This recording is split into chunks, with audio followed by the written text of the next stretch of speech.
cursed objects that destroyed their owners' true stories. The alarms were already screaming when it happened. A crack ran across the thick glass case holding the Hope diamond, sharp and fast, like ice breaking on a frozen lake. Visitors gasped and stumbled back.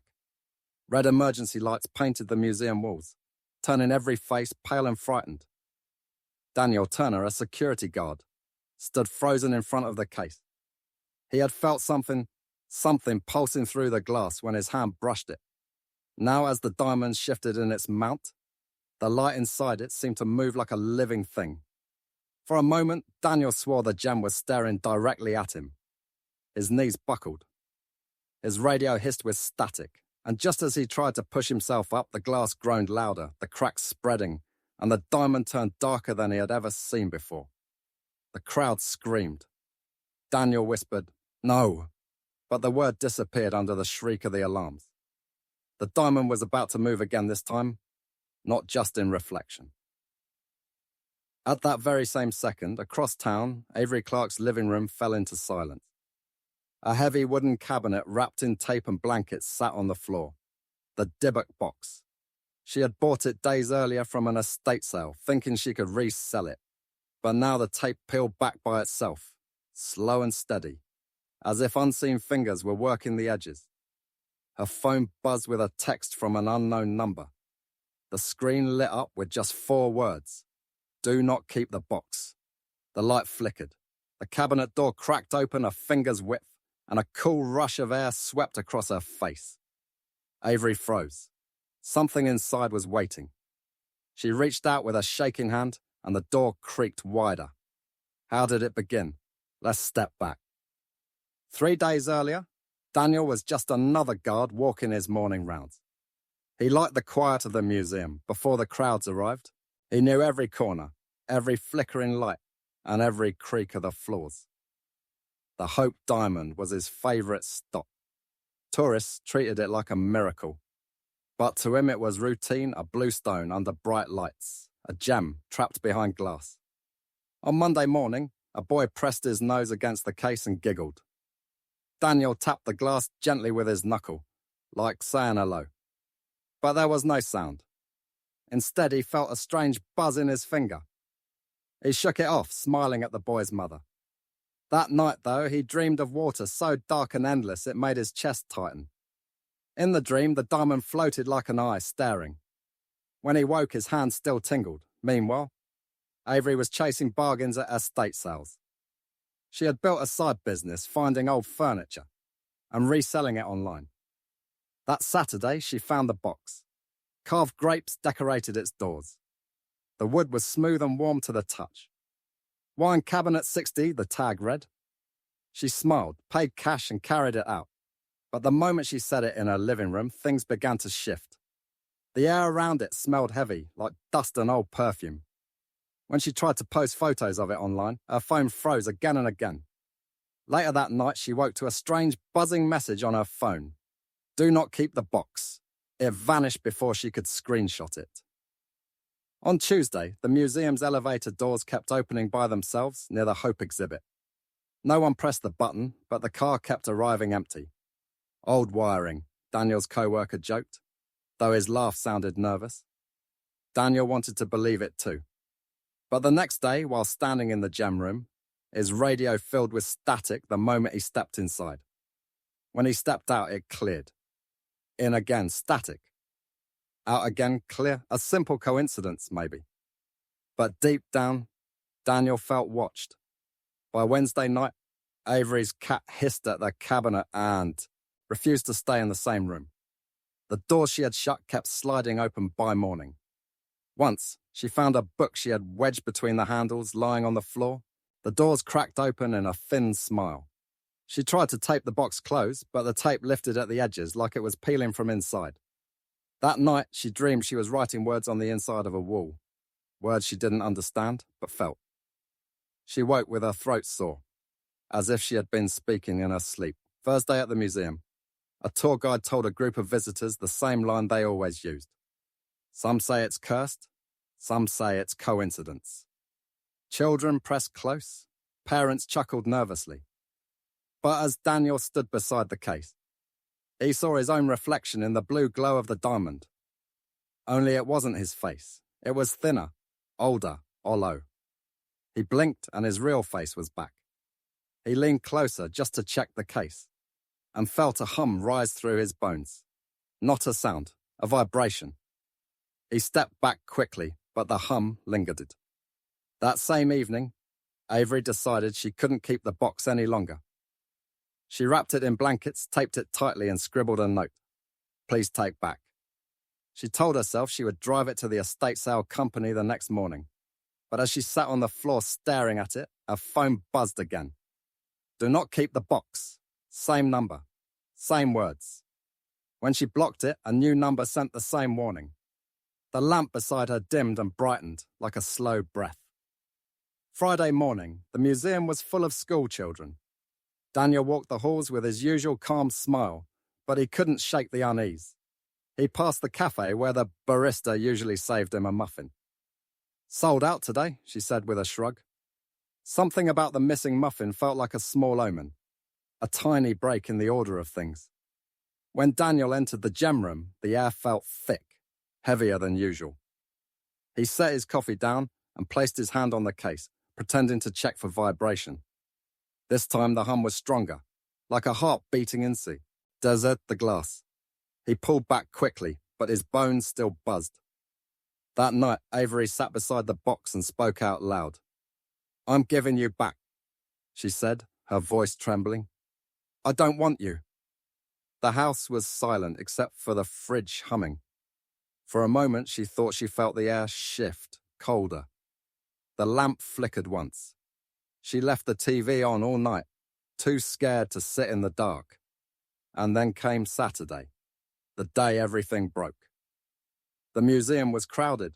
Visitors swarmed the diamond room, pointing and whispering. At 11:06 a.m., the lights flickered once, twice. On the third flicker, the power failed, plunging the room into red emergency glow. The alarms blared. People panicked.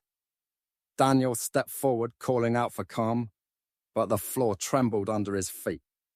He steadied himself against the case. That was when it happened.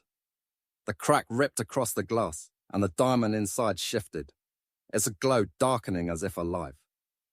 At that exact second, Avery bent down to lift the Dybbuk box. The blankets slid to the floor on their own. The tape peeled back like invisible fingers were working it loose. The door creaked open. Her phone lit up with the same message again. Do not keep the box. She stared at the dark opening, cold air seeping out. And then both places, the museum and Avery's living room, fell into a silence so heavy it felt alive. The cursed objects were moving. We stop here. The glass case is breaking. The box is opening. Two cursed objects are waking at the same time. What happens next will take us deeper into their history, into the lives they've destroyed, and into the question no one can answer. Are these just stories or something far worse? The glass case finally gave way with a shattering crack that rang through the museum like a gunshot. Visitors screamed, ducking as if shards might fly their way. The Hope diamond did not fall. It hovered in its mount, turning slowly, unnaturally, as though a hand unseen had given it life. Daniel froze. Every instinct told him to back away, but his feet locked in place. His reflection in the diamond stared back at him. Not as he was, but pale, thin, hollow-eyed, like a version of himself drained of years. His breath caught in his throat. For a moment, the whole room went quiet, as if the alarms themselves had been swallowed.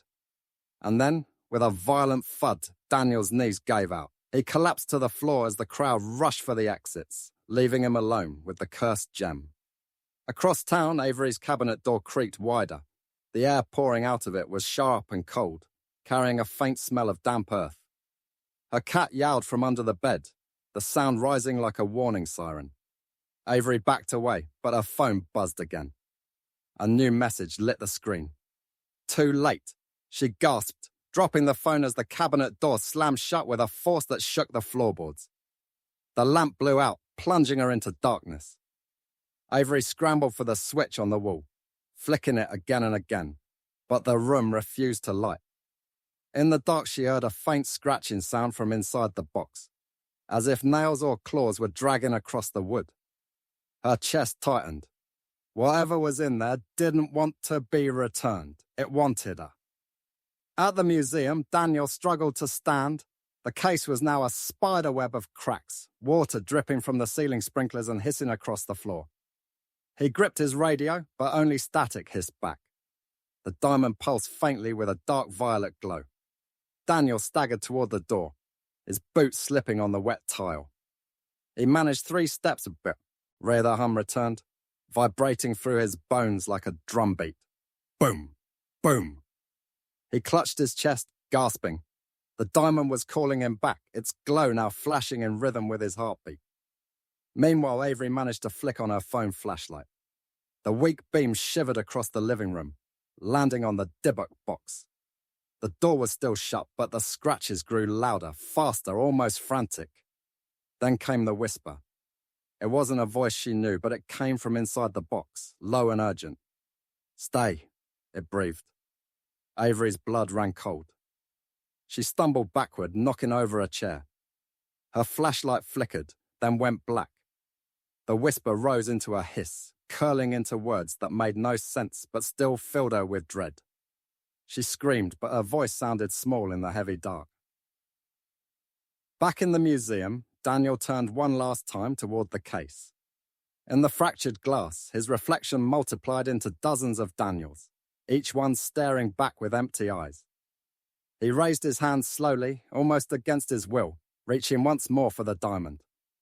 The glow flared as if answering him, spilling blue and violet light across the cracked glass. Visitors who hadn't yet escaped shouted from the doorway, their voices echoing in panic. But Daniel couldn't hear them anymore. He was locked in a silent exchange with the cursed stone, its history of ruin pressing down on him like a weight. At the same time, Avery's cabinet burst open with a violent snap, the door slamming against the walls. Cold air rushed out, and her phone screen lit up with a final message before the battery died. "It has chosen." Avery's breath caught. Chosen who? She stared into the yawning darkness of the box, frozen, knowing she was no longer just the owner of an object. She was part of its story now. 2 cursed objects, 2 lives trembling on the edge of destruction, one locked in a museum, one hidden in a living room. Both awake, both hungry, and neither willing to let go. The room was quiet again. Too quiet. She crawled to her phone, pressed the button, and the screen lit up, though the battery had been dead. One new message glowed on the screen. You belong to it now. Her hands shook as the phone slipped from her grip. Slowly her eyes turned to the box. Its carvings, once just grapes and vines, now seemed twisted, darker, almost alive. 2 objects, 2 lives, both chosen, both destroyed in different ways. Daniel's body carried the diamond now, cursed by centuries of ruin. Avery's soul was bound to the box, her life tangled with voices that would never let her go. The hope diamond glowed through Daniel's hollow eyes. The Dybbuk box whispered through Avery's trembling lips. And somewhere in the silence that followed, one truth became clear. Cursed objects do not sleep forever. They wait, they choose, they destroy. And once chosen, there is no escape.